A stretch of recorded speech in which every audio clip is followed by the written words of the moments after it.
checking all the announcements, all the news up over there, and keep yourself updated. Moving forward, yes, I heard you right. I agree with you completely.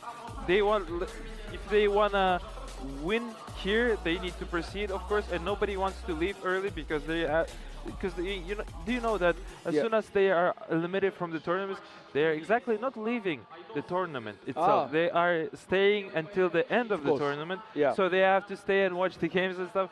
Maybe Yes. it's maybe tilting for some teams or players Yeah. let's per se, but yeah, but they are still staying here in beautiful Astana, Kazakhstan. They get to experience different types of food. They can enjoy the games of the future. But I mean, come on, to be fair, to be realistic with you all, they came here for the price of Yes. $9,000. Oh. But yes, That's a well, huge money to follow. That's a huge money to dream for, right? 100%. It's life-changing money. It's life-changing money for the most of the regions, of course, and Rune Eaters. Now, only the team from Kazakhstan, and it would be very exciting to see how the local crowd will meet the Rune Eaters here for the Mobile Legends, and it will be very awesome to see. On besides of pro esports, what is your expertise on those guys? But let's move forward. Let's take a look at the Rune Eaters here. We see our youngsters, Druki, Kingberg, our YZ4T, Olven, and Tashtik. Rune Eaters. I mean, I love the name. You gotta say that, right? You love the name. I mean, it's not something that we usually see.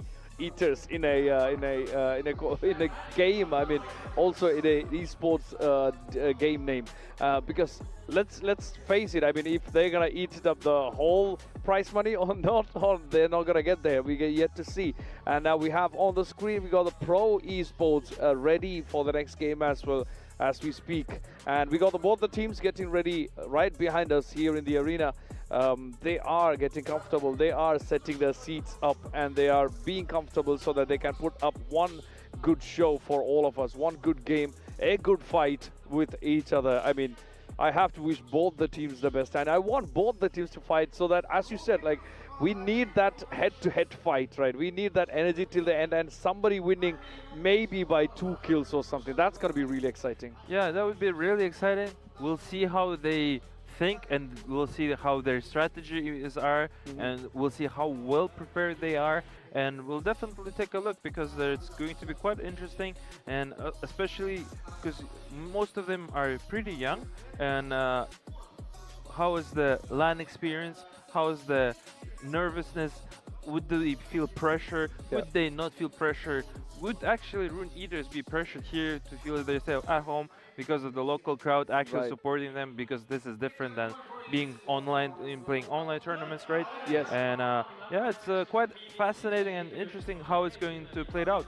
Yep, I mean, both the teams are possibly analyzing or trying to understand how they're going to play. But now I think they're not going to have any changes, more changes when it comes to the strategies. I mean, the strategies are set. Maybe after the first game, maybe the team that loses, maybe they're going to have to decide if they really have to push forward with the same strategy. But I'm pretty sure most of the, since you're a coach, you know, pretty sure all these teams might have a plan A, plan B, plan C, just in case if something doesn't go as per the first plan. They always have a backup plan, right? That's very smart of you saying it, Haiti, because not every coaches are like that, and not very more analysts per se, statismen per se, they are like that. Because Interesting. everybody from my experience of coaching are coaching people differently. Some Right. of them are just being friends and the family members Okay. of the players. Some of Okay. them being actual coach and actually working and putting hours on actually preparing for the drafts and for the bans and Right. for the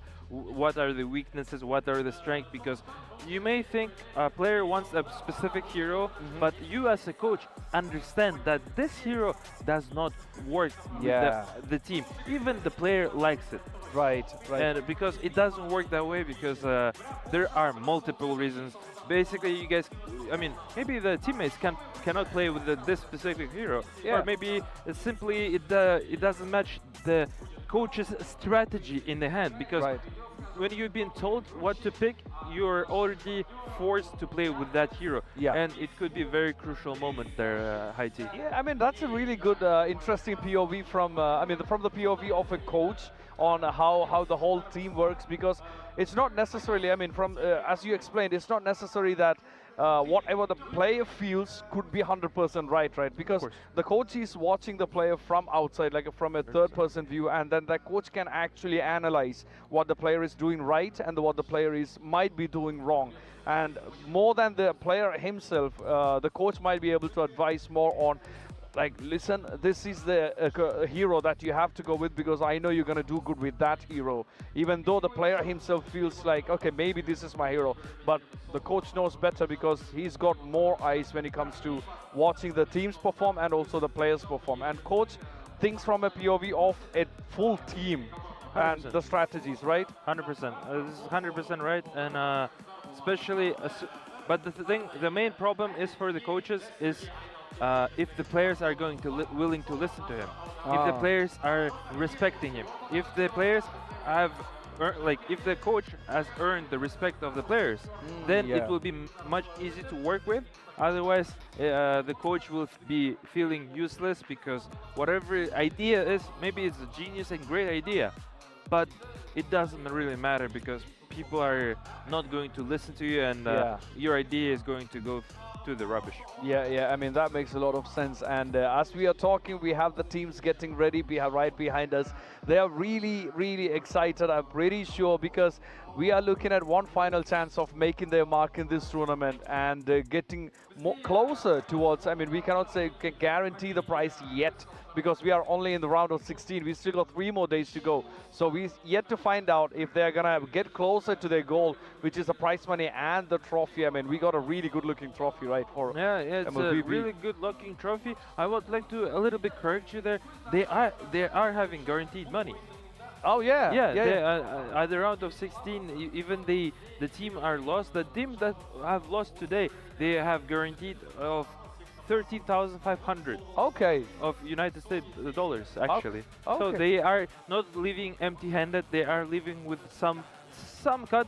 It's not the best cut per se for them. Of course, they wanted to get more. They wanted to get $300,000, right? Yeah. But it's not exactly that. But it is at least something that they would be at least happy for. Right.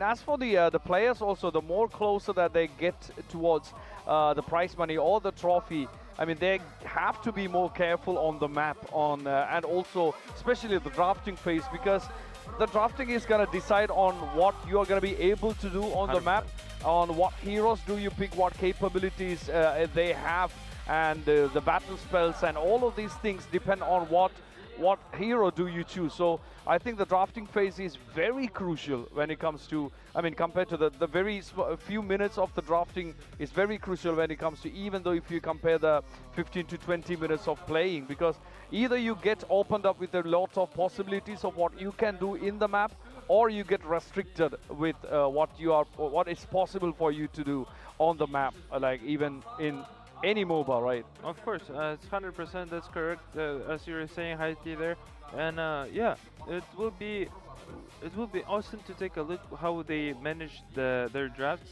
And as you were saying, the plan B, plan C. It would be interesting to take a look at how are going to be drafts and how well they gonna execute their draft. Right. And also the drafts and picks, that's gonna be very interesting to see. We have our amazing casters, of course. They're gonna walk us through all the drafting and the banning and picking of the heroes, because you have to know the hero, you have to know your hero, what you are capable of. At the same time, you have to know what hero to pick so that it blends in with the whole strategy of the team. It's all a team game at the end of the day. Just you being good with a hero doesn't mean the whole team is going to win. You have to know what others might be picking, because definitely some bans are coming from the other team as well, so that restricts the choices that you have when it comes to the heroes that you pick. But this is the final match for today, and after this we are all gonna say goodnight, but this is gonna be crucial.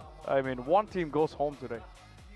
Yes, one team will indeed go home there, Haiti, especially, we already sent 3 three teams are already have been eliminated. Yeah. And will be the fourth one, and we get to know that quite soon.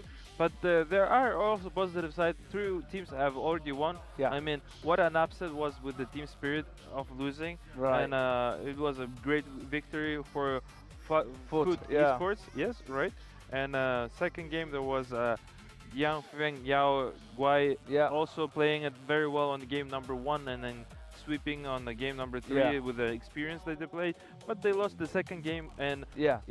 that was a little bit not so clean. But let's Right. move forward. And the third game was Aurora just tiled over on GT. I mean, that was like they took the whole thing. I mean, they ruled the whole thing. Even though, because initially when we see the game or the match going or the round going forward, it's more like both of the teams has the equal chances. I mean, when they go around the kills, I mean, towards the 6-minute mark, it's more like they are trying to get there. Both of the teams are trying to get there. But I feel Aurora is more like keeping up with the GK Esports, at the same time also watching what they are doing and then using that information to go forward. In the second half, they're gonna smash it and get that win, and that they did it very much for 2 games, and they didn't even need a third game. So I mean, we don't know what's coming up next for Rune Eaters, and of course the Pro Esports as well, because all the players are pros. I mean, they are practiced, they are ready. But it all depends on what they have learned, what experience they have gathered, and also what they're going to put into practice when they jump into the Sanctum Island now in a few minutes. So I'm pretty sure both of the teams are excited. They're looking forward. It's more like teams actually want that 2-0 so that there is no more stress. I mean, it finishes in 2 games. They really don't want to get into a third game. But for the fans, I think the third game is really... I mean, for me, I love the third game. So we are yet to see how it goes. Yeah, well, let's see what's coming up next. Yeah, definitely. Let's before we move forward, let's take a look about Pro Esports video, and let's take a look and get to know them. Hello again. We're in Astana, where games of the future are going on. Thanks for watching, and we hope you are having fun. We are happy to introduce our next contestants, Pro Esport. This is the South Asian Mobile Legends Bang Bang team that was founded in 2023. Despite coming together only 3 years ago, guys have already shown their worth by winning multiple tournaments, thus announcing their name to the esports community. Today, they shared with us their thoughts on the Dream Team. Hello there, and thanks for joining us. If you could create the perfect Mobile Legends team, which hero would you choose as your main damage dealer? Why? Hello, my name is Saldic Diop-Pilarba, and my team is Pro Esports. I think Layla, because he have a lot of damage in late game. Good choice! Which hero would you pick as your tank to protect the team? For me, Minotaur. He can ulti and crowd control all. I see why you picked this hero. Who would be your ideal support player? I think my teammate, Rosa. Here's what creates a team spirit. Which assassin would you want on your side in a crucial fight? I think Ling. He can just first kill and kill all. Yeah, he can just first kill and sorry. Got it. Moving on. Who would be your perfect jungler? For me, it's Coily, my teammate. His Ling is so good. So now we know what makes a perfect team for a Mobile Legends athlete. Isn't it nice to hear how Salvik picks his actual teammates as perfect members? Hope Pro Esport team will manage to make all the right choices and get a dream team. And we're back here. What a wonderful video about Pro Esports, to get to know them and to get to know the whole dynamic, what's inside of the team. And yeah, as you were saying, they like the swift, quick, oppression, like not oppression, but aggressive playstyle. Yeah. And we'll take a look how they actually gonna manage to beat Rune Eaters actually in the home ground. It would be quite fascinating, and it would be a historical movement. This would be a historical event, I would put it that way, because of the Rune Eaters are representing the home country. Right, I mean, we have the fan base as well. I mean, when it comes to home country, I mean, home teams, we have a separate fan base for any arena that we play, right? Even in the last match, we had quite some fans here. I mean, it was kind of, I think today, I think we have seen the most number of fans for the last game, I believe. for the Aurora versus GK, and because both the teams had really good fan base here in the arena, and we saw the energy, and every time they were close to a kill or close to the base,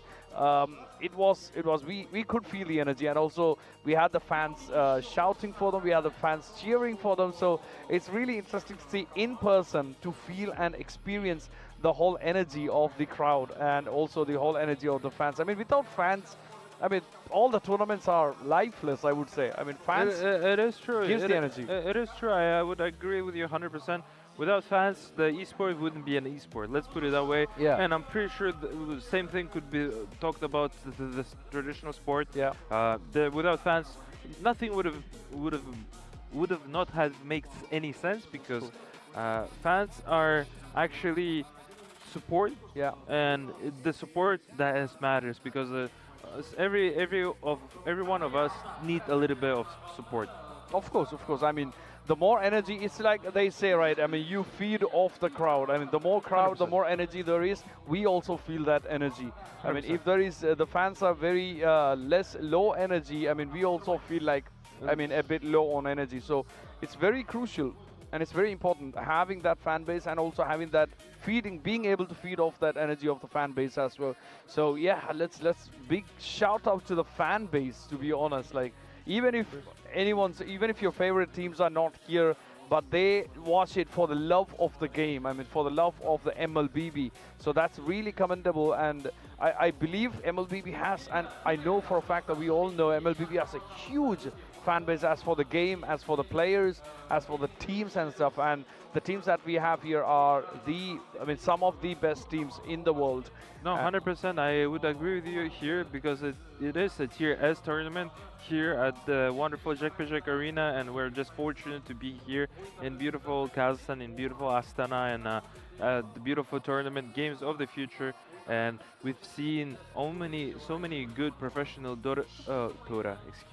mobile teams here. Aurora Gaming. There was a Team Spirit today.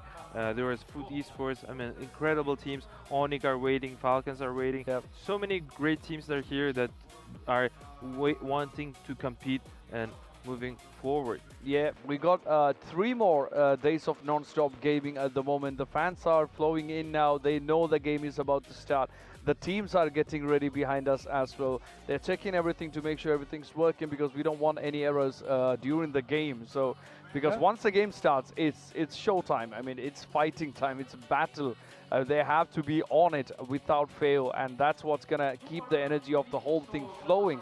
And we're gonna watch it in a few minutes on the screen, because we got the teams getting ready. Everybody's slowly getting ready, and then we're gonna start in a few minutes, right? I mean, Yeah, the game could start any minute, guys.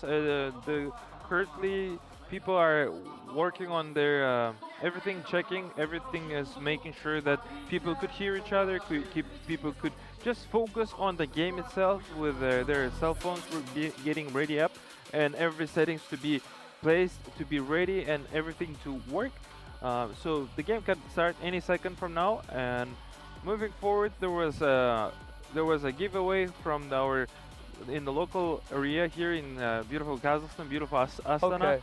And now slowly people are also walking here at the Jack Arena. Make sure, guys, to come support your teams.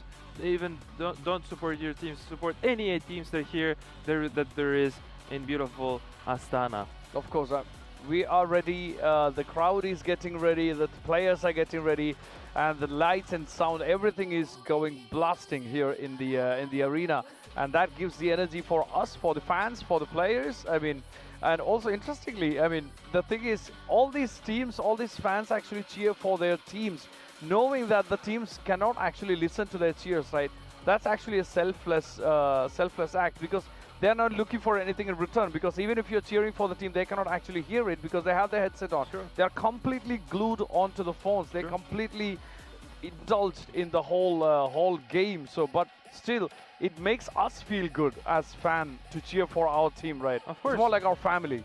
Of course, I mean, supporting each other, just being there and being present, and just actually like watching people, getting to know many people. It's just fabulous experience here and there. And I would like to also appreciate our phygital games, right? So phygital plus digital equals phygital. It's actually a very unique experience, guys. Yes.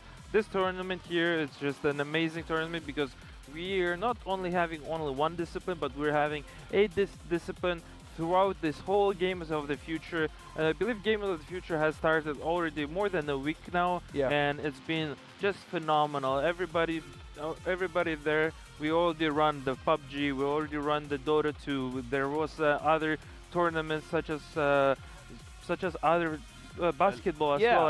I do reckon, yes, and there will be other Just Dance. Actually, we're gonna be also playing tomorrow. Yes. It's just incredible to be here at the wonderful Kazakhstan and the wonderful Astana. And yeah, shout out to the owners and the organization of Games of the Future for making this possible. And without them, this all beautiful land wouldn't be possible. Thank you very much, guys, and we actually do appreciate that. Exactly. a I mean, lot. we are talking about 8 different disciplines. If you're not aware, we have lots of disciplines happening on top of MLBB. We are talking about 8 disciplines for phygital. I mean, basketball, football, shooter, dancing, and MOBA. 2 MOBAs actually. We finished the Dota 2 yesterday, and we are having the MLBB running currently now. And then we have the Battle Royale as well, and dancing too. So it's a very, very varied line of disciplines that we have here, which actually caters to every kind of gamer or every kind of game enthusiast. Whatever you are interested in, we got something around it, right? Any kind of discipline that you're looking into, we got something in it. And of course, as we go for the upcoming years as well, we're going to be keeping adding new disciplines and new games to phygital as well, as we did with PUBG this year. We never had PUBG for phygital before, and this year we added the PUBG. But MLBB, this is we had it last year as well. We are having it this year, and I can see that for sure that it's gonna be going on for a while, for a long time. Yeah, definitely. It's been, as you were mentioning, the viewers are constantly growing and growing, and it's been fascinating. I mean, I could tell from a different discipline myself, this game is actually a future because how fast-paced the game is. I mean, how swift the game is actually incredible. And we see here so many young people are playing this game and so many young crowd. And it's actually just blessed to be here. You see a different profile of people, profile of fans too. It's a little bit different in comparison to other disciplines. That's for sure. Yeah, I mean, we are nearing to the start of the game very, very soon. I mean, we probably only got a few seconds before we dive into the final match of the day. We have Rune Eaters versus Pro Esports today as a final one. I mean, do not forget, because we are having this going on for the next 3 more days, where the August 9th, we are having the grand final. And we are yet to know who's going to be in the grand finals and who's going to be taking away the prize money and the trophy, because others also get the prize, as Steel Broker said. But I mean, we are all ready, right? The fans are ready. Steel, you are ready. I'm ready. Fans are getting ready. People are getting ready. Teams are getting ready. It's just fortunate to be here, and I believe the casters are also getting ready. We'll see what they think, who is their favorite. Well, if there is any favorites here, we'll definitely take a look and we'll get to know that quite shortly. You guys hold on for a little bit longer, and we're already almost getting started, and we're gonna give a word to our beautiful caster who is Noso and Wolf. Take it away, guys. Thank you very much.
Pro Esports!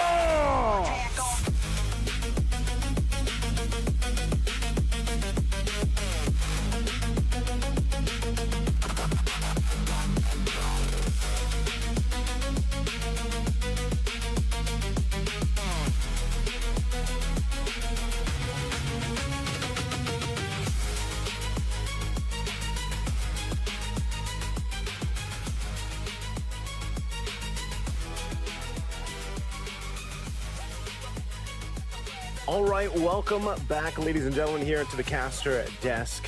It's me, Naisu, and Wolf. We're bringing you the last series of our opening day here for the playoffs, Games of the Future 2026. Again, we've had 3 amazing series, Wolf, so far. You know, the last one was a sweep, but it was still great to see. And we've sent 3 teams home already. And this is going to be the final team to go home today. Anyway, today. We still have matches tomorrow, of course, in the round of 16.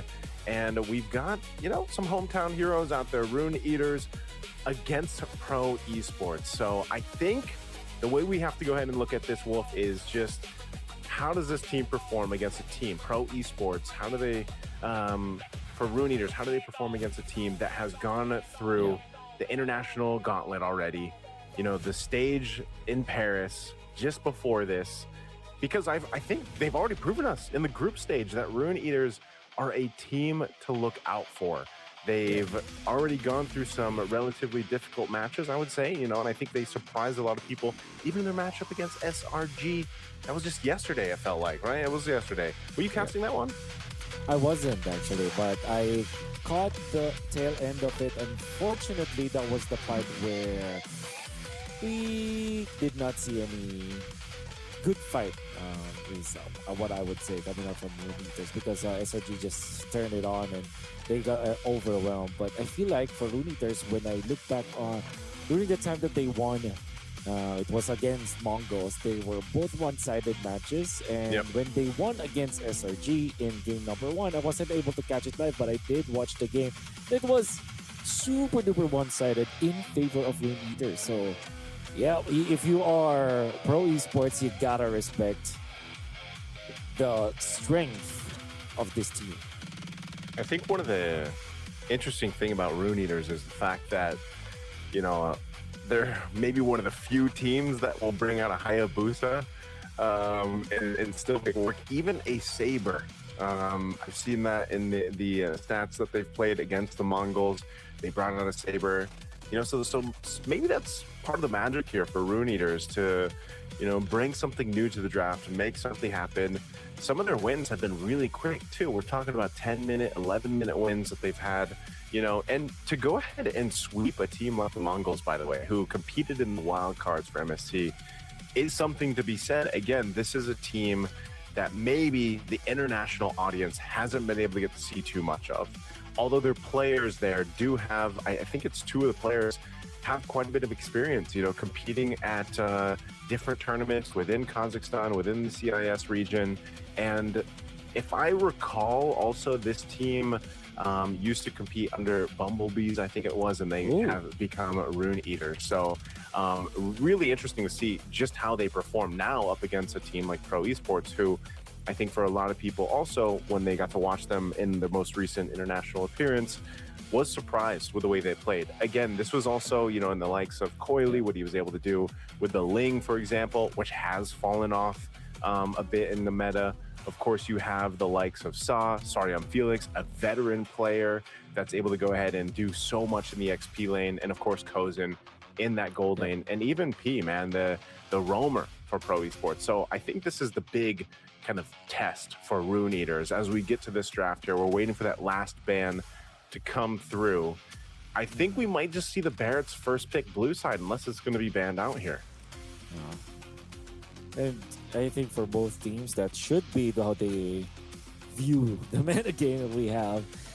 I gotta respect that the strength of the Barretts, and it seems like teams have not been paying so much attention to what the Barretts can do, but you really have to take care of that. There is the Marcel that was banned out by Rune Eaters. They'd rather face the Barretts than the Marcel, and it is indeed going to be the first pick Barretts. And typically what you answer this with is Hirara as well as the Beleric. But I guess because of the Valentina, it's better to go for Hirara plus the Valentina if you are Rune Eaters. Okay, so I think because of the teams facing up against this Barrett's priority man, they haven't changed it too much, right? Belric, Valentina, you know, like you mentioned too. But I think the main part is, as Belric gets picked up, there's Valentina. I think the main part is just securing yourself in the jungle. Like a lot of the times that we've seen, it's either been two things where you either get the snowball going or you're forced to do something else across the map, you know, like split push with a Fanny, for example, or, you know, split push like we've seen with more riskier junglers. That's one of the things that just ends up happening here. So it's like, if you're going to do anything, you have to allow your jungle momentum to go ahead and build up quickly. And the only way to do that is to build up around it. Now, the Valentina and Belric are pretty much the most staple answer against the first pick Barrett, so we have to see what their next three picks are going to be to round out the draft. Kozin gets his Harith, man. I'm not surprised. Again, he's one of the players that plays this Harith to the utmost potential, probably his best, I would say his best gold lane pick. And then you, of course, get the Farsa in the hands of Sa, another just comfort pick. These are all pretty much comfort picks across the board for pro esports off the bat. Yeah. So then the Valentina, as we saw from the Meters, to go with the Belric, makes me think like, how do they answer now the Barretts with? Like, are you still considering going back to the Harley, just going back to the Nolan at this point, or are you looking to secure another tank hero like the Uranus, which might be banned out in the next phase? Those are the considerations in here. At the same time, you're worried about this Farsa to run rampant, so you can be looking for Yuzong, the likes of Sora, as they have picked up. So it's not like pure tank; it's more of like a setup here for Rune Esports. Maybe ban out Ling or other coily heroes that they like to play. Man, where's the Sora been, you know, today? Like, I feel like this is one of those things where it's like, I don't know, it's weird. I feel like we said the same thing back in MSC. It's like when Sora was picked up, it was kind of like, oh, yeah, Sora still is there, you know, it's still an option. It is great, though, too, to go ahead and have it. Now, before, right, the interaction that we saw a lot of was the Valentina and Sora being on opposite sides, but now we have seen teams go with this Valentina Sora on the same composition. Obviously, the big part of this is with the Valentina, you want to go ahead and either get the Feathered Airstrike so far. Maybe a Daytona's welcome. I don't know if it's going to be the case. Most likely Feathered Airstrike, that's what you want to play around. But which is great, because even if it is most of the time the Feathered Airstrike from the Farsa is what you steal, your Sora interaction with a Feathered Airstrike, you can actually get quick kills that give you an advantage for Rune Eaters. So I like what they do. And then you have the lockdown with the Wrath of the Dryad, right? So really interesting here. You can see that Pro Esports have done their homework. That Saber ban that they took out is because it was picked up by Rune Eaters, of course. We'll see if they do one more ban towards the jungle here, just to cover the bases, maybe a Hayabusa or something. Yep, there it is. So Hayabusa comes out for ban, and now we go to the second phase. Let's see what Rune Eaters ends up putting in the jungle here. Yeah. So Guinevere might be an option for Pro Esports, not for Rune Eaters. I feel like it's going to be better if they pick up their gold lane now, like somewhere along the lines of a Brody, Carry, or Granger. They pick up the Claude this time. Okay, so that kind of tells us that they don't want to necessarily go for the Assassins. At the same time, they can. That's why they want to last pick it. Pro Esports will now decide, will they go for the Guinevere for themselves, or will they go for physical damage? Maybe Nolan against the Saurus was the better Rick. You are better off with the physical damage, and that's indeed what they will do. Last pick, they're looking for their Roamer up against the Claude and the Beleric. The Badang is still an option. I feel like that's the better choice here for the Cho. Again against the Valentina. I don't like when teams willingly give away too many good ultimates for the Valentina. Okay. I guess this is one of those cases where it's like, if you want to play with this the kick that you have here with the Cho, you can serve them right up to Nolan. And here we go. I was wondering if this would pop up, man. The Leo Mord coming through for the jungle here for Rune Eaters. Once again, the jungler, I believe it's Ulvin. He's got quite the deep hero pool here. Or no, sorry, is it King that's actually the jungle? I gotta double check this. But I know the hero pool is deep for what they've showed so far throughout their group stage. Yes, it is King that's running with this jungle. And so this is going to be interesting. Playing the Leo Mord into this lineup to make sure it works. Who are you leaning towards here, Wolf? Oh, I think I like Pro Esports' composition. It's holistic. I think I like how they built around this bats. Is they pick up the, I would say, the signature hero for Kozin. Very comfortable with this Harith, and they closed it out with this Nolan. Unfortunately, I don't like the Joe, but let's see. Maybe they will be successful with it. On the other side, however, this Leo Mord has not worked for quite a long time, but it is good against this Harith. But it may and will struggle against the Barretts. Okay, well, I'm going to lean towards Pro Esports for this one too. If you're just joining us, welcome.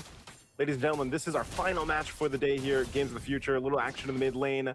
Is game one going to be taken by Pro Esports or Rune Eaters? Again, this is a best of three. Your tournament lies on the line here in this one, right from the playoffs, from the get-go. We are in the danger zone already.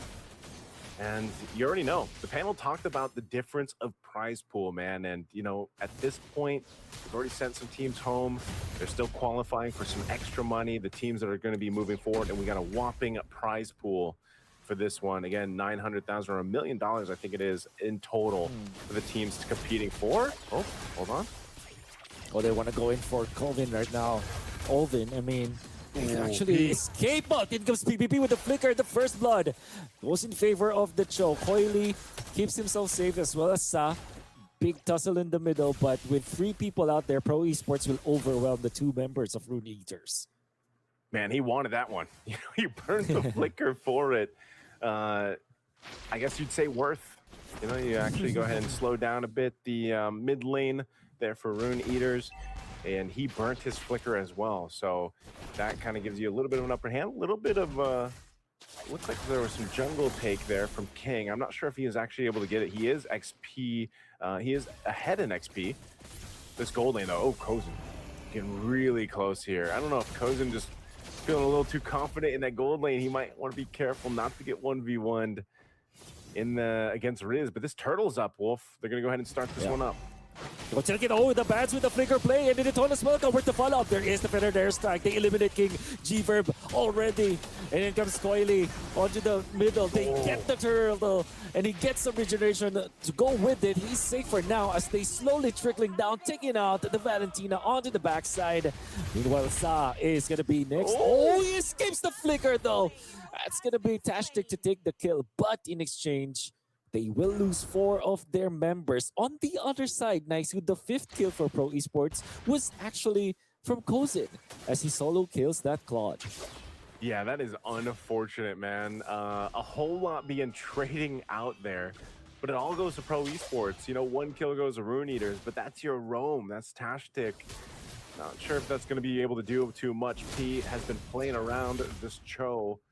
Just kind of unrelentless, you know, even if he's at half health, he doesn't really care. He's able to go ahead and be a threat alone, just with a G Kondo. Sometimes it's not even using the Way of the Dragon, you know, that ultimate, that kick. It's just being able to go ahead and cause enough chaos, cause enough disruption. Zaman Force. Zaman Force, or that's Riz. He's a level ahead. Yeah. Kozin is right now ahead indeed. PPP almost getting that initiation onto the members of Rune Eaters in the middle, as there will be a lot of control for Pro Esports around the mid. Leading by 2,000 now, Naisu, and Coily is in a very, very comfortable spot as the Nolan. Yeah, that Nolan right now, Coily just able to go ahead and farm up, do what he needs to do. He's a level a bit ahead against King as well. King's been doing pretty good. I just want to see if this fantasy is going to work here. Oh, they want to go for Cleaver. Oh, they do take out BBB, but they might be compromised. Goes in. The summon force in the middle of it all, but the stun, he escapes with them of his teammates. Zuki will be low, but in comes the Barrett from the back lines. They have taken down the Valentina. A bonus kill out there for Pro Esports as they punish the Leomord. Kozin survives with the skin of its teeth. Man, that's so hard to deal with. When you have the Barretts to use that Daytona's Welcome and just spin it right into Coily there so that he can just go ahead and follow through with a combo on the Nolan. It's just so much burst damage that is pretty much almost impossible to escape unless you're tankier here. But, you know, the scaling is happening in favor right now for Pro Esports. They built up a little bit of a lead at 2,000-ish gold. Up to this point, they're looking to take down some of these tier 1s next, but they still got to get through the gold plating here. And now it's up to Rune Eaters to make something happen. All right, shields are down. They got the extra gold with what they could. But I think this is one of the cases where you already saw it, right, King? Oh, hold on. Daytona's Welcome. Daytona's Welcome again with the kick on top of it. They just won't let Tashtik go. I guess it's worth it because it's 70 seconds before the next neutral objective. They're going to be happy with that takedown. And what that generally means is that they can pressure some other parts of the map. This is Pro Esports just being very oppressive in the early stages of the game. Yeah, big problem. Look at this. Athena shield picked up by P. He can deal with that burst. Coily getting a solo kill. Oh, Rise in trouble. Oh, Rise in trouble indeed. The feathered airstrike, he is going to be taken out. And then Kozin can transition into a push. There's some more Zaman force duration that was left in there. They take out the turret. They get a kill. And now they have extended their lead to 5,000. Pro Esports are snowballing. And they want more. They go for the Daytona's Welcome point blank. And they catch two with the stun. Oh, the Valentina is taken out. It's a disaster for Rune Eaters. Beleric is tanky enough. The conceal play will land the kill as Coily collects his 4th kill of the game. Yeah, this is not going well for Rune Eaters at all. 12-2 right now at the 6-minute mark. King, this side of the jungle, this is so dangerous. Oh, the kick onto the Leomord. This Leomord is not having a good time at all. That's why we have some doubts with the last pick. And in comes the Salmon Force. Goes in dancing, dodging every single thing. And now Zuki has to run away. PPP might be there to close it out. The Sora will escape. But that is a lot of good stuff that you're seeing from Kozin, not even having to pop his Purify. Oh, Feathered Airstrike. Ulvin will be able to survive, just barely though, but this is the problem. Pro Esports has taken into high gear. Oh, Daytona's Welcome won't connect. Phantom Steed. The Phantom Steed in the Wrath of the Giant as well with the flicker coming out from this Claude. Actually not, it's BMI, but out of nowhere, the Nolan from the backlines, they have taken out the Claude. He was waiting for that BMI to be back. And Rune Eaters thought that they could have something out of that Wrath of the Dryad and that Phantom Steed, but it ended up being a disaster as Rise will be at 3 deaths as the gold laner of Rune Eaters. This is a big problem. This Barrett's, again, this is why it's picked up so much priority-wise in the draft. I just feel like you got to respect the distance that can be covered a little more here. Sorry, Felix has had so many moments where he's just able to get the Daytona's Welcome off. Find someone, and it's almost an instant kill because of the composition combo they have. 6-0-2 for Coily. Oh, and it's going to happen again. There's a kick right into it. King can't even play the Leomord. Oh, they can't even play. Rune Eaters are getting obliterated around the map. Tashtik will be found out in here. That's the Beleric. They don't have the kick, but they do have the damage. Tashtik moves forward, goes to the Wrath of the Dryad. That is up for naught as Rune Eaters will lose 2 heroes in the span of a few seconds. Oh, that was close. Sorry, and Felix almost landing that Daytona's Welcome onto Ulvin. Not going to get it. We'll get the turret. Rune Eaters in a position where they just have to watch. They're so outgunned right now. Out defense. I mean, the Feathered Airstrike going to push off 3 members from the tier 2 turret of the mid lane. Already being taken down. Go. Oh, the initiation. The Salmon forced to counter it with the Daytona's Welcome onto Ulvin. Ulvin taken out. You know, they want more. Tashtik onto the backside. In comes the Leomord with the Phantom Steed, but he ended up getting taken out. Pro Esports are just way too farmed to deal with. Rune Eaters just sacrificing themselves 18-2 in favor of Pro Esports. It's a 10,000 gold lead. Look at the feathered airstrike bringing Rise down. And that's a kill on Tashtik again, and Rise just has to go heal back up. Zaman Force going to be dropped down. It's another kill. Pro Esports, 20 kills, 10,000 gold ahead of Rune Eaters. And this is such domination coming out from Pro Esports, probably the most dominant game that we've seen so far. And a lot of lead for Pro Esports. They get the Lord this time. They don't have the Holy Shields now for Rune Eaters in the middle. And they are in a lot of trouble. Only 2 items there for the Claude.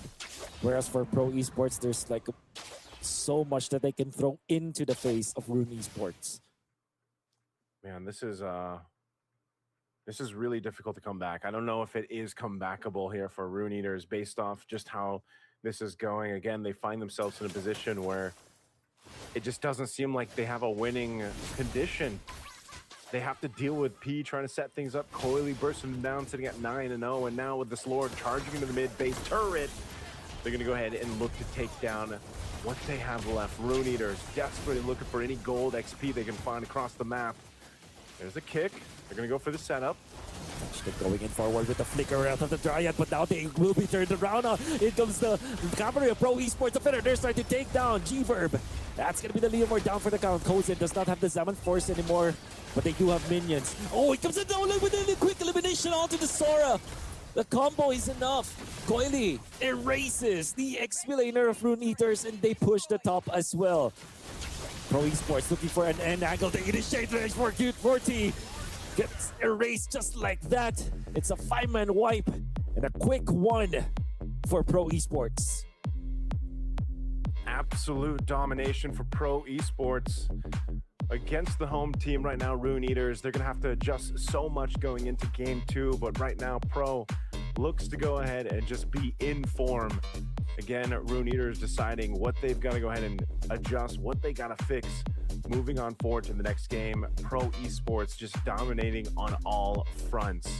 So once again, we'll give them a little bit of a break here. We'll go to a break before game 2.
Үлкен істер әр қадамы жаңа жетістікке жетелейтін марафон. Біз осы жолды сіздермен бірге 10 жылдан бері жүріп келеміз. Тимур Құлыбаевтың халық қайырымдылық қоры. Центр кредит банкымен сіз қарапайым және заманауи шешімдердің ортасындасыз. Нық сеніммен жаңа мүмкіндіктер ашып, тексерілген сапаға сеніңіз. BCC KZ мүмкіндіктерді кеңейтіңіз.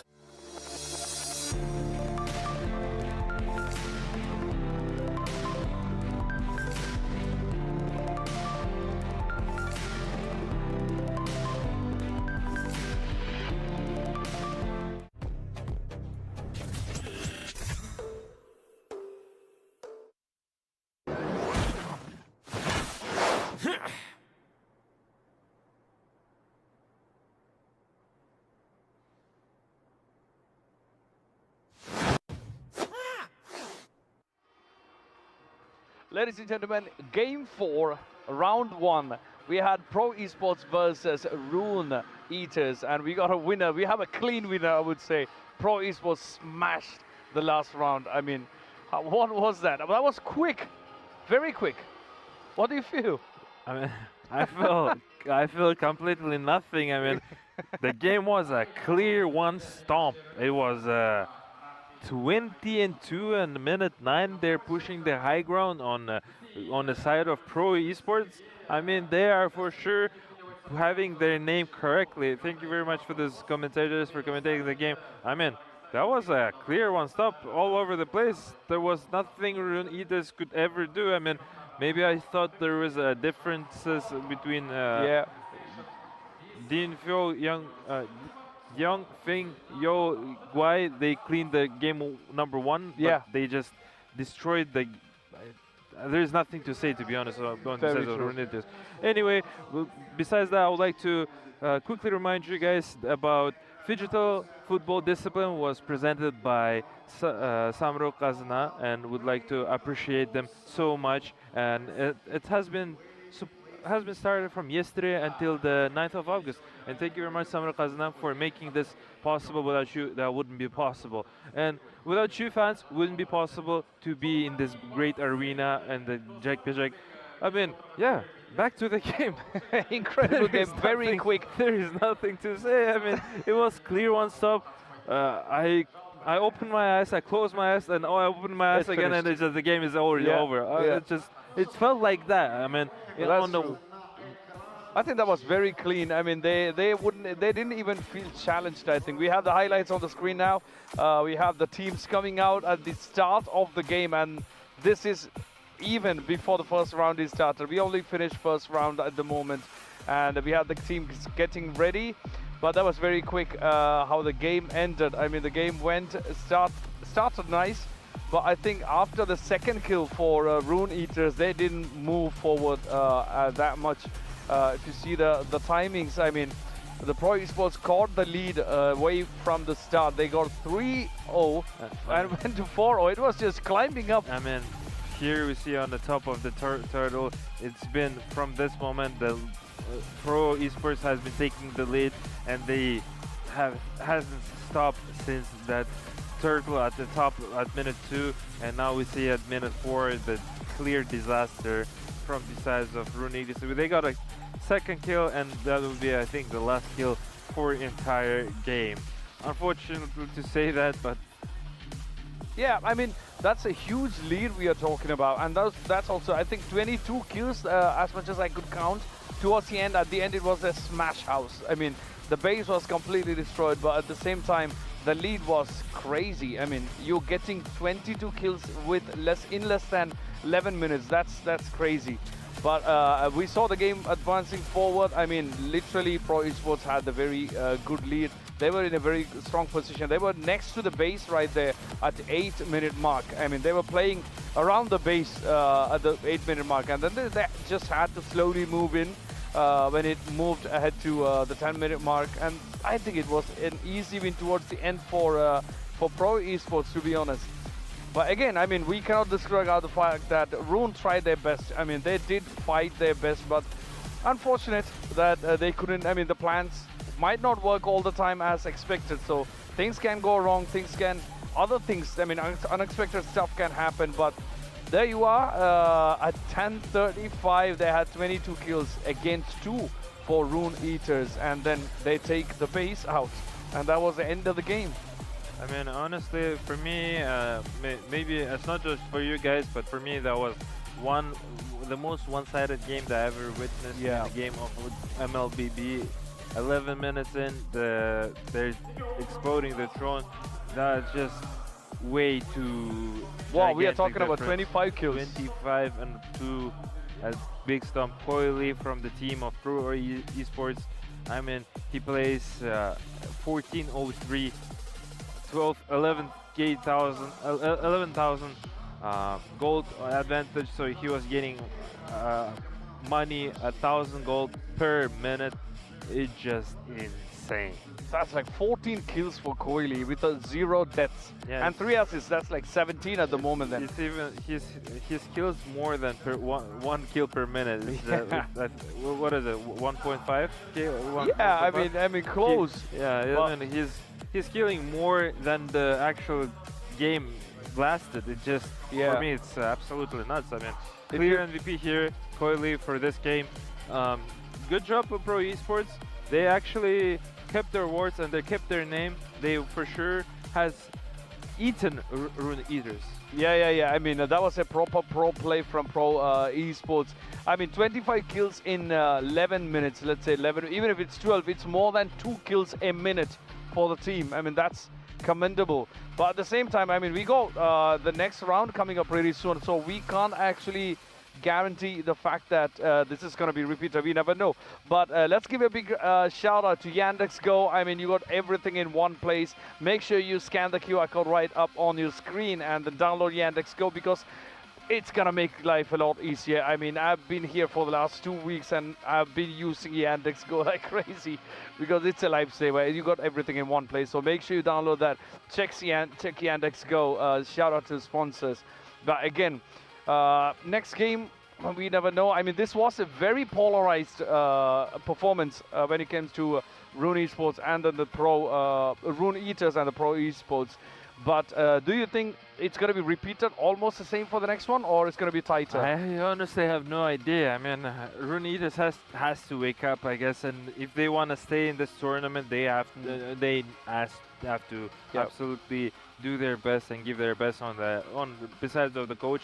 I would assume that's an excuse, but I would assume they might be outdrafted and clearly their strategy did not work against Pro Esports. Pro Esports, let's be real here, they absolutely destroyed Rune Eaters. But I mean, they haven't won the series just yet, guys. So therefore, everything could happen. This is a game of the game. Everything is possible. Everything is a possibility here in this game. Game of MLBB. Yep. I just want to say to Rune Eaters, you guys need to stand up and wake up. Otherwise, you'll end up getting eliminated from your home crowd. And I don't think anybody from their team would like to be eliminated from the first day of today and the last series of the match. Of course. Coily was the nominated as MVP. It was a great choice. Coily.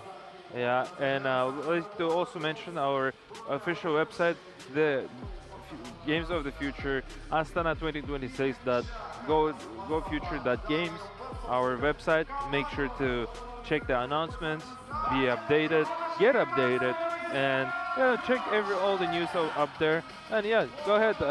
I mean, I think the MVP was very clear, right? I mean, at the moment we saw the first stats, MVP was pretty clear that it's going to be Coily. I mean, there was no other one to challenge him for in the last game, because we are talking about 14 kills and 0 deaths, and plus his goal per minutes were more than 1,000.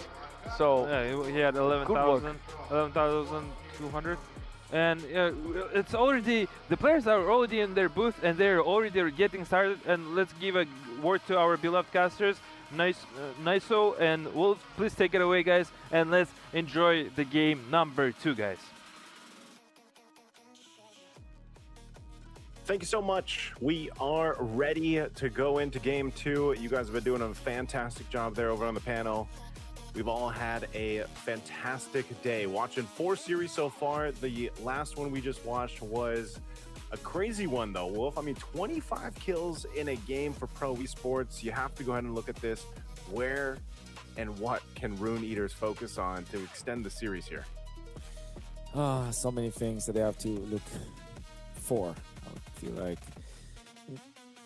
The reason why this is a problem now for Rune Esports is because they've shown that they've shown their weakness, right? And Pro Esports can smell that. And Pro Esports, what they're going to do here is, wait, what is that saber ban?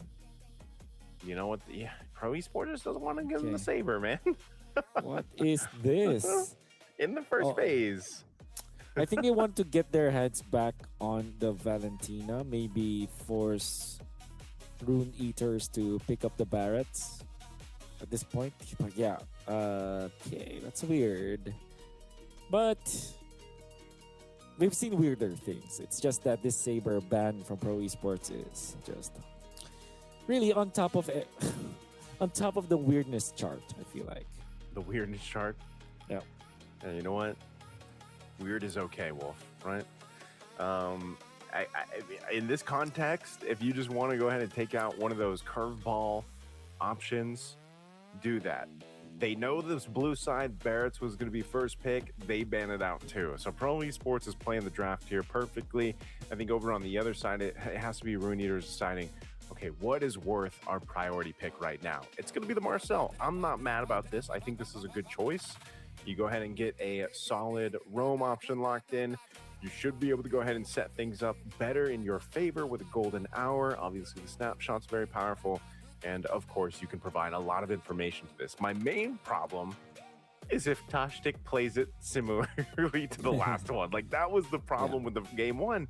Tashtik ended up dying way too much. And I mean, there was moments where on the Belric, you know, he was kind of flickering forward, trying to set things up when they were already behind. Yeah. And it's like, if in those instances, and you know you can't fight, you're just going to continue to dig the hole, right? So hopefully you're able to go ahead and kind of adjust the game plan here for Tashtik specifically going into this one. Over on the other side, you already got the Uranus being picked up. There you have this Harley, man, that has just been causing so much havoc. But I like this. You grab yourself the Selena, the Melissa, two quality picks that have traditionally either been picked up or the Selena has been banned out quite a bit today. That's right. Marcella and the Selena, that's a good combo. Of course, you set up for your arrows. Not only with the golden hour, but also with the passive of the Marcella, the frame moment. It's already enough of a setup for additional stuns, of course. And the Melissa, one of the stronger heroes out there when it comes to the gold lane choices. You don't want to give it to Pro Esports. Pro Esports, the Barrett's is not open, but the Valentina is. I doubt they will pick up the Valentina this time. I think they're better off with the Farsa, that eventually they get fourth pick. They probably will pick their gold lane now like a Claude, but they instead go for the Eudora, which is, I would say, decent versus the Melissa. This is one of those things, Wolf, where they're just going big damn. Like, you got a Harley and a Eudora. You're looking for early picks. You're looking for the synergy between the Eudora kind of shred with the way her kit works, but also Genius one that's locked in. And this is just obviously a great pick into the Melissa too, because the Melissa can't be as safe into the go away from me, that ultimate, right? So I think this is Pro Esports is solving the Melissa issue here. They also just have to kind of avoid the Marcel and at the same time dodge the arrows. If they do that, which is, again, they just went through this, right, in Paris, they can most likely get easy conversions on kills. That's going to be a big problem for Rune Eaters, because so far we haven't seen, well, at least in this matchup against Pro Esports, we haven't seen their team fighting capabilities. The last game really wasn't it, and you can see Pro Esports is still going to hone in on those jungle options for King like they did in game one. And when he was put on a Leo Mord, he didn't really get to do much in the jungle. Yeah. I'm going to be now looking at the Hayabusa ban coming up from Pro Esports. I think this is like a deep ball now, deep MLB knowledge coming up from Pro Esports. So maybe they have gained intel that Rune Eaters like to play this kind of hero in this specific spot. So that means that they will be able to target ban that away from Rune Eaters. It's a Brody and probably a Clint also that could be considered by Rune Eaters as their ban. Apart from this, Nolan perhaps for Pro Esports will be their next ban, or maybe a Guinevere, because the Nolan they can easily manage. A Gwyn might be bit of a problem for them eventually. So let's see what Pro Esports this. Oh, they banned the Fredrin instead.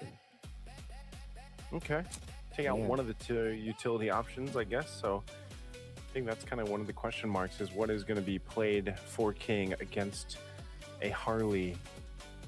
It might, I don't know if he's willing to go the Nolan, because you take out some of these options that can move around the map. I mean, they took out the Harara, so it's like, what left do you have in the tank here for King? You can't be outpaced. You know, I think that's one of the big things we've seen so far in this meta, is just the pacing that can be set up. That's exactly why the game one ended in 11 minutes that it did, and it was so one-sided, 25 kills, just because once you, it's crazy now that in this meta, once you get the ball rolling, it just somehow turns into an avalanche. Like, very, very quickly. Yeah, that's why I call it the snowball fight meta. Yeah, because it's just throwing two snowballs. teams. Yeah, they're throwing snowballs at each other. You're right. It can really turn into an avalanche if you are so dominant, just like in the previous game that we saw. So that's really scary thought. Okay, so since the Clint was not banned, Pro Esports will just pick it up for themselves. This is their counter to the Melissa Rune Eaters. Are they going for the assassin choice like a Nolan, or are they going Guinevere? And they can pair that up with, you know what, Gwyn and Phoveus. Rune Eaters, show us something different. Show us something out of the box. Not your typical heroes. Like if you go for okay, way too out of the box. I feel like you don't like it. You don't like the Valmond. Not generally, but I feel like it makes sense. I understand it. Do I like it? Maybe not. Especially when you're facing elimination. But then again, they can make it work. It works versus the Uranus, so yeah, you have your execution factor. I'm just afraid that the overwhelming damage coming out from the Eudora as well as the Hardy might be a problem for them. Yeah, you got to remember the Ballman came through back when this meta started to develop in the wild cards, played in the hands of Boyet, I believe it was, from Team Falcon's meta, made this pick work, and we saw it a couple times, right, throughout the different stages of MSC, and now this time Rune Eaters decide to go with it, and they're going to be facing up with the last pick Glue for Pro Esports. So this is something that I think we're going to have to see in motion to really get a sense of where Rune Eaters want to go with this. The problem is it's built on this fact of let's go and play into these arrows. And we've seen this before, Wolf. If these arrows, these abyssal arrows are not landing on your marks, you really don't have much to work with. So then you have to rely on the Marcel and Sora to set things up and hope that Ballman doesn't get shut down, right? King doesn't get shut down like he did on the Leomord in the previous game, because you really can't do too much. Like, you have to be able to go ahead and be supplemented by your team to make the Ballman work and fight for objectives. And that's just not what we saw in game one. So hopefully this adjustment will be enough for Rune Eaters to actually contest into objectives, actually contest into some of these early fights, and win them for their favor. That's what's going to be crucial here in this game too. Yeah, absolutely. And we're going to be seeing the setup here for Pro Esports, slowly diving into Balmond type of gameplay that is going to be the gamble for Rune Eaters. This is potentially their last match, and they decided to go for the Balmond. Pro Esports, not much of any kind of risk actually with their composition, a very standard hero lineup that they have. And this has, a lot of other teams have proven that this works against the Melissa already. So all they have to do right now for Pro Esports is just to play this as it is intended. See what they can make work here. Again, the Ballman's a risk, but it's a risk that can pay off as long as they play against the setup that we're expecting here already. Mid lane, some poke can happen here. Again, arrows being thrown out. Saw's going to deal with a lot of the damage. He'll go ahead and regen up off of this. This is one of the things that P has to do too. He's just got to kind of try to protect these green camps if he can. At least try to fight for them and like, you'll hold on. Yeah, they want to go in for some kind of kill here because they got committed the flicker as well for PPP, but it seems like it's just a way for Pro Esports to kind of stabilize. And Rune Eaters, woo, look at this, Rise 4T. Or is it Riz or Rise? But he's definitely rising to the occasion as he's able to force Chosen out of the lane with very low HP and will actually miss a lot of minions down the bottom lane. Well done coming out from the Melissa. Okay, very good there. Again, able to go ahead and survive where you can. I think that Rise, this is another thing that they had to do, but they're fighting for the first turtle. For the first turtle down with 4 of their members, but of course the lethal counter into the retribution, very easy to take that turtle for themselves. Pro Esports happy to just get out of there scot-free they do end up giving away the turtle, but Rune Eaters, that is definitely how they want to approach this early game. Just take objectives left and right. Kozen still struggling into this bottom lane. The models, so much damage. He's so low right now. He can't even stay. Okay. He's gonna regen. This is so dangerous, Kozen. Oh, dangerous indeed. Oh no. No flicker for PPP. No, Kozen, no, PPP just wants to make sure that Kozen gets level 4. Tashtic is already looming in the corner. 4 members of Rune Eaters wants to dive Kozen. In comes Giga with the lethal counter. As one hit is all it took. They take him down. And a big early game lead for Rune Eaters. Okay, big pickup for Rune Eaters. That's what they need to do. I think Kozen was just being a little too, confident there. He had the flicker available. He wanted to hit level 4 without going to base. And then he gets punished for it. So good choice there from Rune Eaters. Now up top, you're gonna go ahead and, again, this is a Sora. You're not gonna you can just get this deadly magic off. So it's more of a dead lane for now, trying to control it. We'll see if Rune Eaters does anything off of this. Again, they build a small lead up.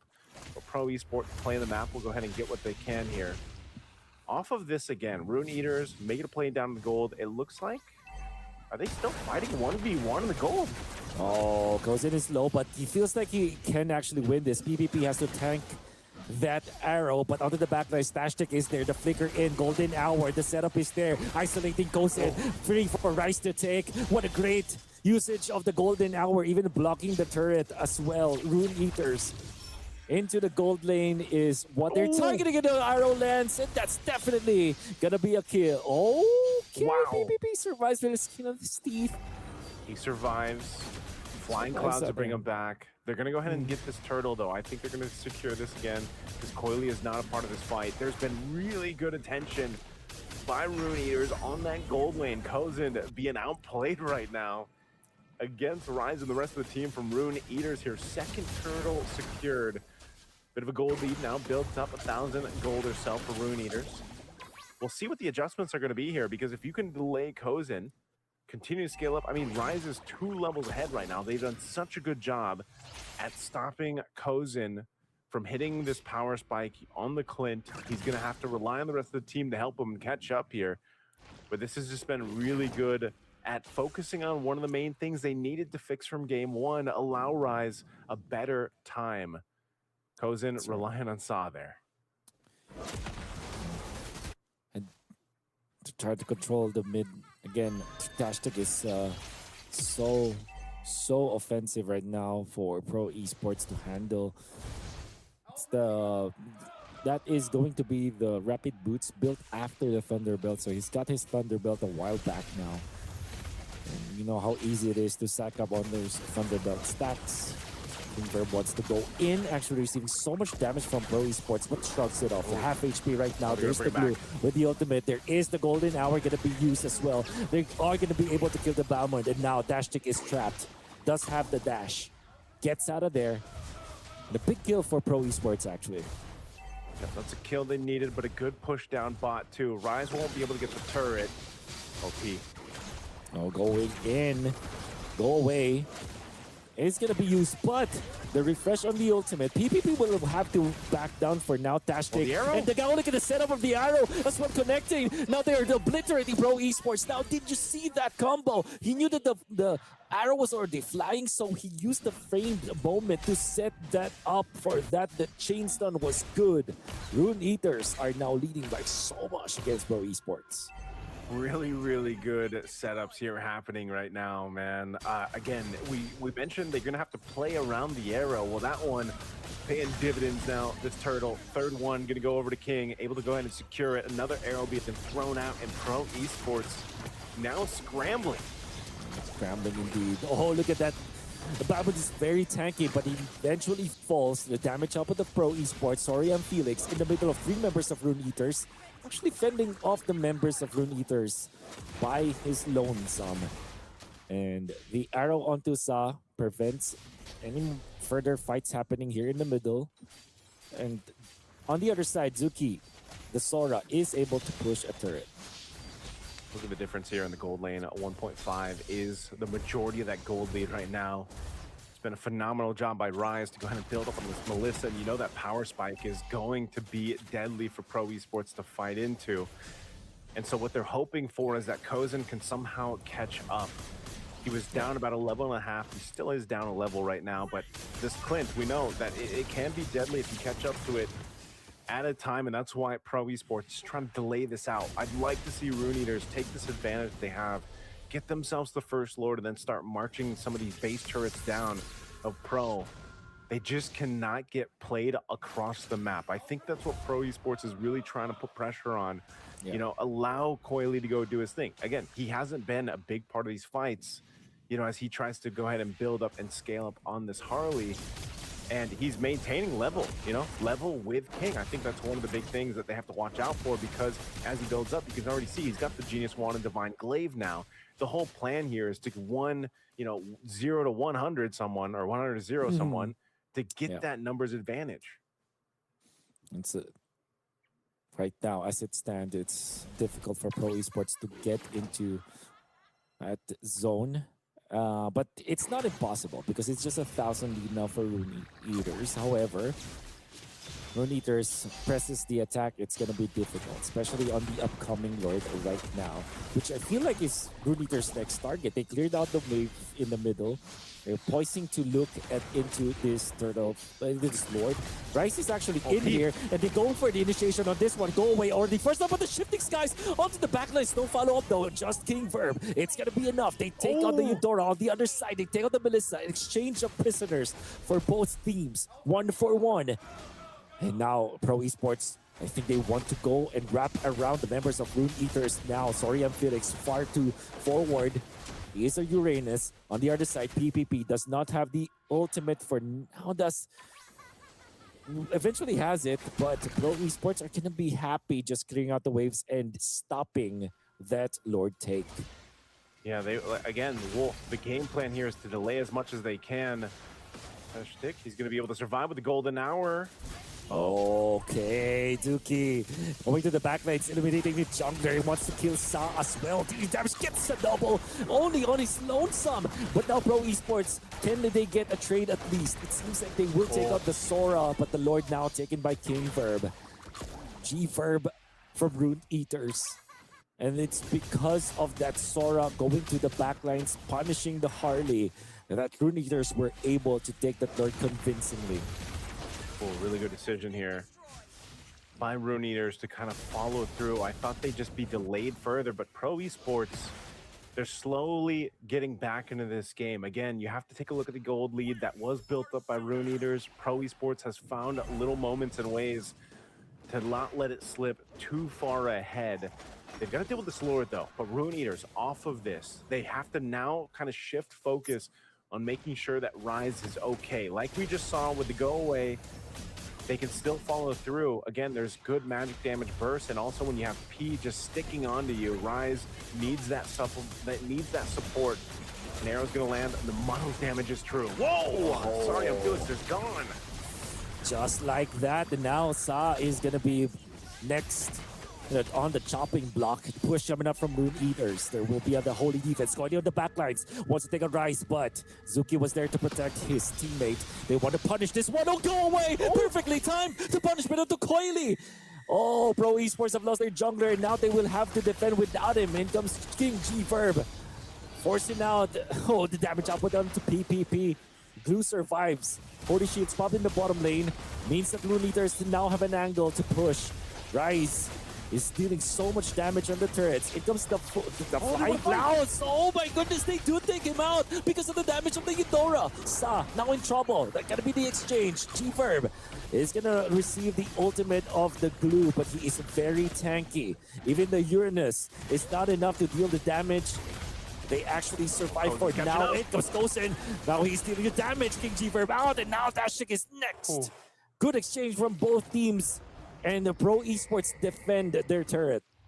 Oh, a really good fight into the base there. And again, you're starting to see Kozin is catching up. He has been the move here for Pro Esports to allow him to build up, cause enough delay for Rune Eaters. Now, again, they almost got that base turret down. But the problem is they stayed a little bit too long into that fight. And they got to remember, it's flying clouds. they can bring back the members of Pro Esports quickly back to the fight. And that's what happens. They got collapsed down. You can see the gold lead still maintained mostly across the field here for Rune Eaters, except in the jungle. But that's okay. They have to continue to protect Rise if they want to get to a game 3. The next time they fight for this Lord here in about 12 seconds is crucial. Oh, golden hour used. And now we're used immediately right now onto the back. They want to go for the star shift. This guy's catching two with King G Verb on there. They catch Sa. B is in trouble. Sorry, and Felix onto the other side now. Rice dealing the damage onto the Uranus with 3 members on top of the Uranus. It's gonna be enough. And they have taken out 4 members of Pro Esports really quickly. Zuki again on this Sora, making so much work for Rune Eaters. Coily wants to clear the waves. So they can probably end this. They're stopping Coily from defending. They're stopping him from clearing the waves. They have 5 of their members in here. Damage onto Coily. Coily out. And Rune Eaters, they return domination in kind as we force game number 2. Oh, not yet though. Pro Esports, they still defend for some reason. What? They actually defend. They almost had it. Rune Eaters were so close. Pro Esports will stay in the game at the cost of Coily's life. And now they'll make a blitz to the Lord here after the reset. Once again, Pro Esports nearly losing it there. But if they continue to make the mistakes they've been making, Rune Eaters is going to take them to game 3. They've got control around the Lord right now. P is going to go ahead and spot this out. They just have to wait. Rise needs to come back up. Tashtik is almost there too in a couple seconds here. Pro Esports, though, they might have just bought themselves another opportunity. I'm sorry for the Cambodian community. I really thought that was over already, but they hang on. And the next question is, can they fight in this Lord dance? 14 minutes in. Coily. Oh, Tashtik. Left push. Oh, actually finds. Oh, Tashtik is going to be taken out, but in exchange, it will take out the Selena. That's a 1-for-1 trade. That's actually 2 down. On the side of Rune Eaters, Coily finding the right angle to take out the Selena. Well done. Coming out from Coily once again. Just like a magician finding something out of his hat, and all of a sudden Pro Esports are in command. They take the Lord for themselves. Rune Eaters, oh my goodness, how quickly they crumble against Pro Esports. Oh, that was a fumble, Wolf. You know, to not just lose Tashtik, but also Ulvin on that Selena. Again, you have to be so careful. Even though you already took down some base turrets and you nearly won the game, you still have to keep the head on the shoulders here. Because Pro Esports, they know how to punish as well. Rune Eaters punished them in the previous exchange, and then they just got counter-punished. And now it's a Lord marching in favor of Pro Esports. And this whole time, they've delayed Kozin, but now he's pretty much online, picking up a Hunter Strike.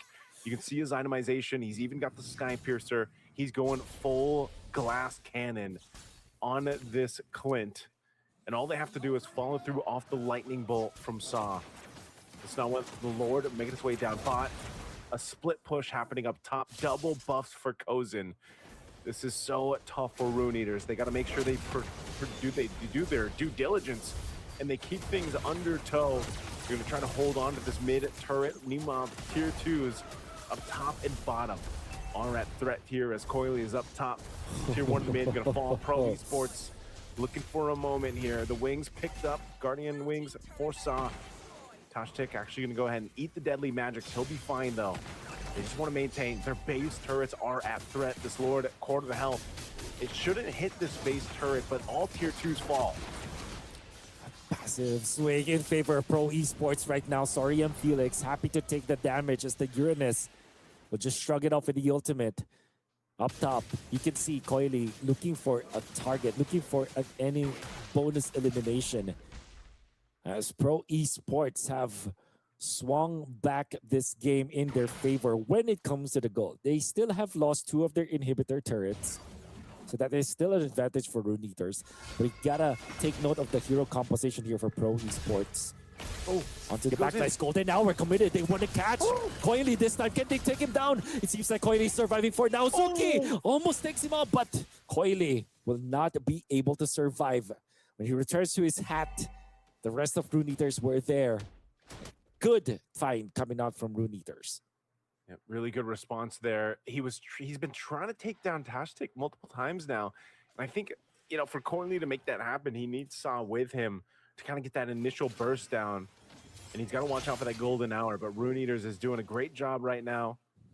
They're going to go ahead and look for an opportunity here. They got 15 seconds before Coiley's back up. But Pro Esports won't push anything. The Lord is going to come up in 10, though. And they've got 2 base turrets down. So the upper hand right now, the advantage is to Rune Eaters as they still maintain the base turrets. Lord is going to be up. King will make his way here. He's got the immortality. See if he can take a risk with this. But now, full force, Pro Esports is up. They want to go ahead and contest this. Oh, Tashtik. Oh, golden hour from Tashtik, but that was far too early. The deadly magic received by the Marcel Kingkeeper gets the Lord. This time, Coiley onto the backlines, getting hit by the arrow. Whoopin actually eliminates him, and now the ultimate governor from PPP not gonna get a kill for now. Zuki is going to be taken out. The base in shambles for Pro Esports. You have to take care of that. They will be able to get back for now. And Saw will be there to defend it. Lord now in favor of Rune Esports. Rune Eaters, I mean. But they have lost their Sora. And we lost the Sora. Not sure if they're going to be able to catch anyone off of this unless some amazing play from Tashtik. That's why he's swinging off on this off angle, but he's going to be spotted out by Saria and Felix as they want to hold this Lord here. 10 seconds for Coiley to be up. Going to drop it down. That Lord's going to be worked on very quickly because Kozin is there with Sa, and they hold down that front line as their jungler is back up now. So Rune Eaters will have to reset once again. Wolf. What an amazing game 2 already. 19 minutes in, Rune Eaters are fighting to get to game 3. Again, the home crowd team. The home team here, Rune Eaters from Kazakhstan, fighting for their lives to stay in the series. And how about that Pro Esports defense earlier?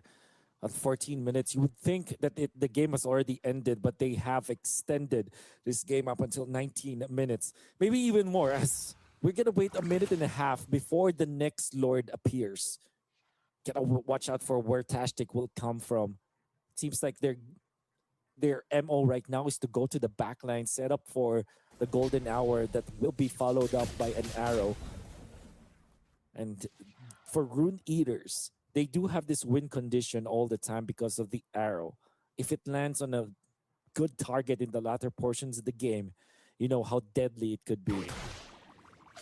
You know, these arrows are serving a multi-purpose here.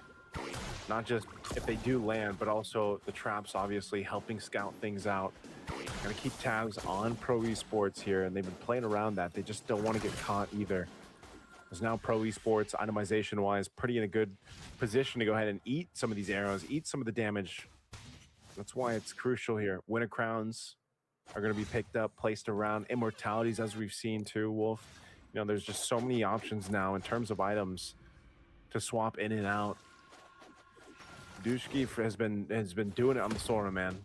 He's been doing a really good job at trying to get to that back line, put enough pressure there, and make something happen. It's really difficult if you are on a Clint, you know, because you either have to choose, am I going to rely on myself to just survive, right? I've got a little kind of dash with the Bola, but then you've got the flicker. Earlier, like we mentioned, he's on the glass cannon build. I'm not sure if he's going to pick up... at this point, Kozin can just switch in one of the defensive items if it wants to pick up Immortality if he wants to, or something else. But now this is crucial. It's an evolved Lord. We didn't even get to see this in some of the previous series because the games were so quick. But now, post the 18-minute mark, into the 21-minute mark, you have this. That bottom wave's got to be cleared. They already see that, so they can blitz this Lord. Definitely blitz this Lord. Kingkeeper mounted the backline, shifting skies to follow it up with. They want to go for a Coiley kill right now, but Coiley is defended. Kingkeeper is low. Lord has been reset. Tashtik being taken out by Kozin from the other side. Now Coiley will dodge that initiation again from Rune Eaters. That's the second initiation that they have taken out. Zuki in trouble. Zuki with the deadly magic. Now he is taken out. Unstoppable is Kozin. And Pro Esports have turned it around once again.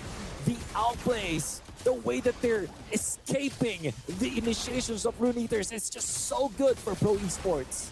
Man, Pro Esports, I understand what Tashtik was trying to do. He was trying to go ahead and delay Kozin from getting there to the fight, but then he lost in the 1v1.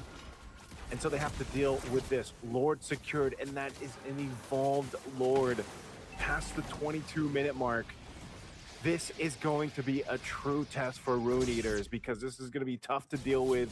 Rise has to have the positioning in favor here because he's got to help clear this out. Dursky will be back up for this fight, but Pro Esports knows this, and they'll slowly walk towards this base of Rune Eaters. I'm just not sure, you know, having the Selena, having this lineup, how good the clear is going to be on the high ground defense against this Evolve Lord. And it's not going to be easy, for sure. Because they don't have the traditional wave clear that we're looking for from mid laners. This is the Selena. They do have the Melissa for this one, but they can expose themselves so much. Rune Eaters have already tasted the victory. They were so close. Heroics coming out from Coily. And the fact that the minion waves have spawned, it meant that they couldn't end it, but now it's the other way around. The jump in. Tashtic is onto the back lines. Going for the back. King G for already pop season where Tatino's already taken out. There is the golden hour to the back lines. There's nobody to follow up with. Coily escapes death once again. Soria and Felix wants to jump in forward and receive the damage of Rune Eaters, providing information for Pro Esports. Kozen is now taken down. This Marcel, he does have the damage. Godlike is Kozen. They jump in with Soria and Felix onto the backlines, and now it's over. Definitely over. Pro Esports were at the brink of defeat, but now they take the 2-0. Rune Eaters was so close. They nearly had it going to a Game 3 against Pro Esports, but that just won't happen here. A hard-fought win for Pro Esports in this Games of the Future 2026. After a Game 1, hats off and respect to Rune Eaters, man. What an adjustment that they made here. And if only we got to see a Game 3, because I would have loved to see it, Wolf. But man, Pro Esports coming in clutch towards the end to get the victory and to send Rune Eaters home out of the tournament contention here. Really tough loss for them. Hopefully, again, they can keep getting the reps in and come back stronger. Round of applause to them because it was a hell of a series. It should have been 3 games, man. It really should have. But Pro Esports, you know, a team with that veterancy and experience, you know that they know how to defend into that game, defend and make it happen, catch Kozen up, and put themselves in a position to win the series. And they do just that here. So really, again, respect and hats off to Rune Eaters. That's going to be it for us, at least over here on the caster desk. We're still going to have the breakdowns and everything else for the boys on the panel here. But man, big props to everyone that competed today, and GG's well played to the teams that went home. That's going to be it for me and Wolf. We'll throw it over to the panel for more.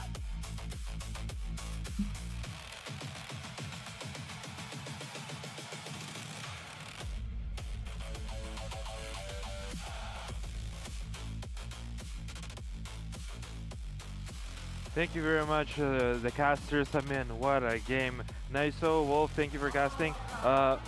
Like, again, the Rune Eaters, they actually looked very promising on the game number 2. I mean, they almost did it, but the thing is, almost. I mean, great game, I would say. I mean, this is the kind of games that we really want to watch, right? I mean, when it started, it went on a whole different direction. We really thought that's going to be a payback. But then it's towards the end, the Pro actually took it to their side. I mean, this is like the game, like proper game. I was saying earlier in the mobile PC, there was one of the games that's similar to this game. Just one team has been losing heavily, and there was no way to come back. That's why you guys don't give up, and don't give up on your dreams. Always work hard, do your best. I mean, look at GoPro. They were one little fraction of frame to be to get the game number 3, but they pull it off. They stay strong, and you know what? And they did it, and they cleaned the game, and then from impossible place right to the victory. What a wonderful game performance from Team Pro Esports. I mean, and yeah, like our caster was saying, props to the teams that were actually competing. Rune Eaters, a great team. I mean, sadly, they are out of the tournament. but nonetheless, it's a great experience for them, and may the kids will be happy and they actually get better with this loss, and they actually learn better and do better. Of course, I would say like class gaming from both of the teams. I mean, that was really commendable on how the game went and how they took the game over to the other side towards the end. So these are the kind of games that we really want to watch, and we really want to watch how the fight runs. I mean, from the start till the end, and the flip too. I mean, towards the end, it really goes to the other end. So it's really interesting to see how that went. I mean, we need more games like this, don't you think? Yeah, I mean, for sure. Just remember the game number 1, right? The game was ending at this moment at 11 minutes, and this game on number 2, game lasted what? 20? How many minutes? Yeah, almost 20 minutes. I would say, yeah. That was the longest game so far that I've personally witnessed in a game of MLBB, and I think that's one of the longest game actually in the tournament. Yeah. I mean, that was very long. I mean, the first game was really short. I mean, finished very quickly, but the second wave almost went double the time. Right. Yeah, it was double the time here. Our the local caster here was saying, oh, that's almost GG here. He was saying almost GG, and then look at the team, Pro Esports. I mean, what a good, how to say, like, good pressure, like control. You know what I mean? Yeah. They didn't give up. They went in. They defended their base, and they took a couple of key fights here. We see with the bottom fight nearby the Lord, and just phenomenal play and phenomenal patience from the team Pro Esports. Like, come on, minute 21 and they're still playing this game? Just incredible. Of course, I mean, the Ruin Eaters were having the lead initially, but then towards the end, everything just flipped to the other side. I mean, great play by Pro Esports towards the end. I really thought the game's going the other way around.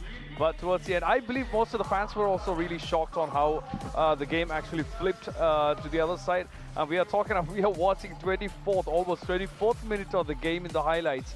And I mean, what a game, to be honest. I mean, we are looking at 18 to 17 kills. That's like 1 kill difference. And this is probably the highest stressful or the intensity. It is the greatest comeback of the tournament, that's for sure, from the game of Pro Esports. And look at this, guys. Look at how sad they are. Yep. I mean, again, sometimes you win, sometimes you lose, but the lose is also really good for you to get better and grow better.